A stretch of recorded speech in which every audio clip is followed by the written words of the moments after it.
ತಕ್ಷಣವೇ ಮಕ್ಕಳನ್ನ ಮಾಡ್ಕೊಳ್ಳಿ ಹೀಗಂತ ಹೊಸದಾಗಿ ಮದುವೆ ಆಗಿರುವಂತಹ ನವದಂಪತಿಗಳಿಗೆ ತಮಿಳುನಾಡಿನ ಸಿಎಂ ಸ್ಟಾಲಿನ್ ಕರೆಯನ್ನ ಕೊಟ್ಟಿದ್ದಾರೆ. ಕ್ಷೇತ್ರ ಪುನರ್ವಿಂಗಡಣೆ ಆಗ್ತಾ ಇದೆ. ಎನ್ಇಪಿ ವಿರುದ್ಧ ವಾರ್ ನಡುವೆಯೇ ಈಗ ಹೊಸ ಕರೆಯೊಂದನ್ನ ಕೊಡೋ ಮೂಲಕವಾಗಿ ಚರ್ಚೆಗೆ ಗ್ರಾಸವಾಗಿದೆ. ಜನಸಂಖ್ಯೆ ಆಧಾರಿತ ಕ್ಷೇತ್ರ ವಿಂಗಡಣೆ ಮಾಡಿದ್ರೆ ತಮಿಳುನಾಡಿಗೆ ಇದರ ಅನ್ಯಾಯವಾಗುತ್ತೆ, ಅದರ ಎಫೆಕ್ಟ್ ಆಗುತ್ತೆ. ಹೆಚ್ಚು ಮಕ್ಕಳಿದ್ರೆ ಹೆಚ್ಚು MP ಸೀಟ್ ಸಿಗುತ್ತೆ.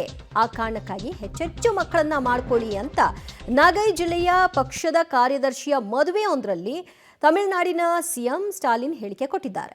ಮತ್ತಷ್ಟು ಮಾಹಿತಿ ಪಡೆಯೋಣ ನಮ್ಮ ಪ್ರತಿನಿಧಿ ಶಬೀರಿಂದ. ಶಬೀರ್, ಏನ್ ಹೇಳಿದ್ದಾರೆ? ಇದೇನು ವ್ಯಂಗ್ಯ ರೂಪದಲ್ಲಿ ಹೇಳಿರೋದಾ ಅಥವಾ ಸೀರಿಯಸ್ ಆಗಿ ಹೇಳಿದ್ದಾರಾ? ದಿವ್ಯಾ, ಈ ಒಂದು ವಿಚಾರಕ್ಕೆ ಸಂಬಂಧಪಟ್ಟಂತೆ ಸ್ಟಾಲಿನ್ ಅವರು ಬಹಳಷ್ಟು ಸೀರಿಯಸ್ ಆಗಿ ತಮ್ಮ ವಿಚಾರವನ್ನ ಪ್ರಸ್ತುತಪಡಿಸ್ತಾ ಇದ್ದಾರೆ. ಮತ್ತೆ ಇದೇ ಮೊದಲ ಬಾರಿಗೆ ಈ ರೀತಿಯಾದಂತಹ ಹೇಳಿಕೆಯನ್ನು ಅವರು ಕೊಡ್ತಾ ಇಲ್ಲ. ಈ ಹಿಂದೆ ಅವರ ಹುಟ್ಟುಹಬ್ಬ ಇದ್ದಂತ ಸಂದರ್ಭದಲ್ಲೂ ಕೂಡ ಪಕ್ಷದ ಕಾರ್ಯಕರ್ತರಿಗೆ ಇದೇ ನಿಟ್ಟಿನಲ್ಲಿ ಕರೆಯನ್ನು ಕೊಡುವಂತ ಕೆಲಸವನ್ನ ಮಾಡಿದ್ರು. ಈಗ ಕಾರ್ಯಕರ್ತರ ಮದುವೆ ಒಂದರಲ್ಲಿ ಭಾಗಿಯಾದಂತ ಸಂದರ್ಭದಲ್ಲೂ ಕೂಡ ಆದಷ್ಟು ಬೇಗ ಹೆಚ್ಚು ಮಕ್ಕಳನ್ನ ಮಾಡ್ಕೊಳ್ಬೇಕು ಅನ್ನುವಂತ ನಿಟ್ಟಿನಲ್ಲಿ ಸ್ಟಾಲಿನ್ ಅವರು ಕರೆಯನ್ನ ಕೊಡ್ತಾ ಇರುವಂತದ್ದು. ಯಾಕೆ ಅಂದ್ರೆ ಅವರು ಮುಖ್ಯವಾದಂತಹ ಉದ್ದೇಶ ಎರಡು ವಿಚಾರಗಳನ್ನ ಇಟ್ಕೊಂಡು ಕಾರ್ಯಕರ್ತರ ಗಮನವನ್ನು ಸೆಳೆಯುವಂತ ಕೆಲಸವನ್ನ ಮಾಡ್ತಿದ್ದಾರೆ.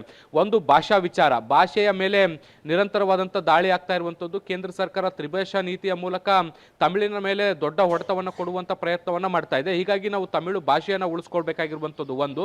ಇನ್ನೊಂದು ಗಡಿ ವಿಚಾರಕ್ಕೆ ಸಂಬಂಧಪಟ್ಟಂತೆ 2028 ಒಳಗಡೆ ಲೋಕಸಭಾ ಕ್ಷೇತ್ರಗಳ ಪುನರ್ವಿಂಗಡಣೆ ಆಗ್ಬೇಕಾಗಿರುವಂತದ್ದು. ಜನಸಂಖ್ಯೆಯ ಆಧಾರದ ಮೇಲೆ ಕ್ಷೇತ್ರಗಳ ಪುನರ್ವಿಂಗಡಣೆ ಮಾಡಲಿಕ್ಕೆ ಕೇಂದ್ರ ಸರ್ಕಾರ ನಿರ್ಧಾರ ಮಾಡಿದೆ. ತಮಿಳುನಾಡು ಈ ಹಿಂದಿನಿಂದಲೂ ಕೂಡ ಜನಸಂಖ್ಯೆ ನಿಯಂತ್ರಣ ಮಾಡಿಕೊಂಡು ಬಂದಿರುವಂತಹ ಹಿನ್ನೆಲೆಯಲ್ಲಿ ಉತ್ತರ ಭಾರತಕ್ಕೆ ಕಂಪೇರ್ ಮಾಡಿದ್ರೆ ದಕ್ಷಿಣ ಭಾರತದಲ್ಲಿ, ಅದರಲ್ಲೂ ಕೂಡ ವಿಶೇಷವಾಗಿ ತಮಿಳುನಾಡಿನಲ್ಲಿ ಜನಸಂಖ್ಯೆಯ ಪ್ರಮಾಣ ಕಡಿಮೆ ಆಗಿದೆ. ಹೀಗಾಗಿ ನಮಗೆ ಈಗಿರುವಂತಹ ಪ್ರಸ್ತುತ ಲೋಕಸಭೆ ಸೀಟುಗಳೇನಿದಾವೆ ಅವುಗಳು ಕಡಿಮೆ ಆಗುವಂತಹ ಸಾಧ್ಯತೆಗಳಿದಾವೆ. ಒಂದು ವೇಳೆ ಈ ರೀತಿಯಾದಂತಹ ಸೀಟುಗಳ ಸಂಖ್ಯೆಯಲ್ಲಿ ಕಡಿಮೆ ಆದರೆ ಸಂಸತ್ನಲ್ಲಿ ತಮಿಳಿಗರ ಪ್ರಾತಿನಿಧ್ಯವೂ ಕೂಡ ಕಡಿಮೆ ಆಗುತ್ತೆ. ಹೀಗಾಗಿ ಜನಸಂಖ್ಯೆಯನ್ನ ಹೆಚ್ಚು ಮಾಡಬೇಕಾದಂತ ಅನಿವಾರ್ಯತೆ ಇದೆ. ಯಾಕಂದ್ರೆ ಭವಿಷ್ಯದಲ್ಲಿ ತಮಿಳುನಾಡಿನ ಏನು ಶ್ರೇಯೋಭಿವೃದ್ಧಿಗೆ ಅಥವಾ ರಾಜ್ಯದ ಅಭಿವೃದ್ಧಿಯ ವಿಚಾರಕ್ಕೆ ಸಂಬಂಧಪಟ್ಟಂತೆ ನಾವು ನೋಡೋದಾದ್ರೆ ಕ್ಷೇತ್ರ ಪುನರ್ವಿಂಗಡಣೆ ಅನ್ನುವಂಥದ್ದು ಸಾಕಷ್ಟು ಪ್ರಾಮುಖ್ಯತೆಯನ್ನು ಪಡ್ಕೊಳ್ಳುತ್ತೆ. ಹೀಗಾಗಿ ಕ್ಷೇತ್ರ ಪುನರ್ವಿಂಗಡಣೆ ಆಗೋದ್ರ ಒಳಗಡೆ ಯುವ ದಂಪತಿಗಳೇನಿದ್ದಾರೆ ಅವರು ಹೆಚ್ಚಿನ ಮಕ್ಕಳನ್ನ ಮಾಡ್ಕೊಳ್ಬೇಕು ಮತ್ತೆ ಬೇಗ ಮಕ್ಕಳನ್ನ ಮಾಡ್ಕೋಬೇಕು ಅನ್ನುವಂಥ ನಿಟ್ಟಿನಲ್ಲಿ ಮನವಿಯನ್ನ ಮಾಡ್ಕೊಂಡಿದ್ದಾರೆ. ದಿವ್ಯಾ.